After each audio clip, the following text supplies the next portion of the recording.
पिचकारी जो तूने मुझे मारी। આ સરકારી ઓ ભિખારી કાલ હોળીમાં જો જવાનું છે એમ બોલ ને. ભાઈ હોળીનું તો તું નમત ના ગયા વર્ષે દિવસ તમે મને ચેવો રંગ્યો તો હું તો કહેજો તે મામી ભિખારી સમજીને વધેલું વારું ખવડાવી દીધું હતું. ભાઈ માર તો શરીરના દરેક ખુલમાંથી કલર નીકળતું હતું, સંડાસ ઓછું કુદરતી સૌંદર્ય વધારે લાગતું હતું. એ બધું તમે મરવા દેજો. મને એમ કહેજો લાસ્ટ ટાઈમ મને લમણા ઉપર ફુગ્ગો કોને માર્યો તો ખબર નહીં, પેલો ડોટ ડોટ વાળો હતો સ્ટ્રોબેરીની ગંધ આવતી હતી અંદરથી. ભાઈ એકચ્યુઅલી ફુગ્ગો નતો, ફુગ્ગો જ હતો પણ બીજો ફુગ્ગો હતો. આ વખતે આપણે વ્યવસ્થિત મોસની જેમ રમીશું, પાર્ટી પ્લોટમાં જઈશું અને ભોંગ પીન પાંડે થઈ જઈશું. હા done done. Sorry guys, I can't come with you due to my personal reasons. ખબર છે તારા હાડા પોસ્ટમેન્ટ જાયેલા છે 11 વખત એક્ઝામ આલ્યા પછી, એટલે ઇંગ્લિશ બોલવામાં ઓછું, પીવામાં જ આપણે વધારે સારું લાગે. એટલે બક્ષોદી કર્યા વિના ડાયરેક્ટ બોલજો ગુડાવા જવાનું છે. એકચ્યુઅલી ભાઈને સાક્ષી જોડે હોલી સેલિબ્રેશન કરવા માટે જવાનું છે રિસોર્ટમાં. હું એ અને અમારું કપલ ગ્રુપ્સ. આહા શું મજા આવશે.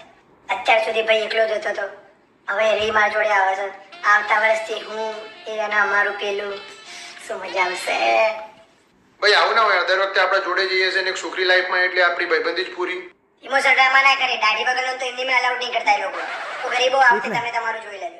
એ લીલી સમજાય નહીં યાર તું. શરદીની હિસાબે વધુ નહીં ઉઠવા દે ને.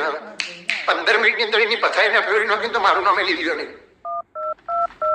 હા સાક્ષી લીધો બોલું રોહનભાઈ બન વાત મને કહો, તમે રિસોર્ટમાં જવાનો છો એટલે તમે એને ના લઈ જશો. ભાઈનો બૂઝ ખુલી ગયો છે, સવારનો 15 વખત જઈને હવે તું ખાલી ઇમેજિન કર, તું તારા ફ્રેન્ડ ત્યાં આગળ એન્જોય કરતા હશો બરોબર, અને ડાન્સ કરતા કરતા કદાચ એનો બૂઝ ખુલી ગયો તો કેવા આપણું ના ભવાડા થઈ જશે. તારા ફ્રેન્ડ સર્કલ આગળ ઇજ્જત બચાવી ને તો મહેરબાની કરીને ફોન કરી ના પાડે. અમે તો નેનપણથી ઓળખીએ છીએ એટલે કહું છું. A few moments later. અરે યાર સાક્ષી નહીં થયા જણા, બસ સાચું કહું છું તારી જોગર. અરે હવે એન્ડ મોમેન્ટ તું ના પડે યાર, બસ એવું છે તો હું ડાયપર પહેરીને આયા. હેલો હેલો સાક્ષી, હેલો ભાઈઓ આપણે ચો જવું છે બોલો. Sorry bro, you can't come with us because we have our own personal plans. અબે હટ, ચમગાદડની સાતવી ઓલાદ. બરોબર છે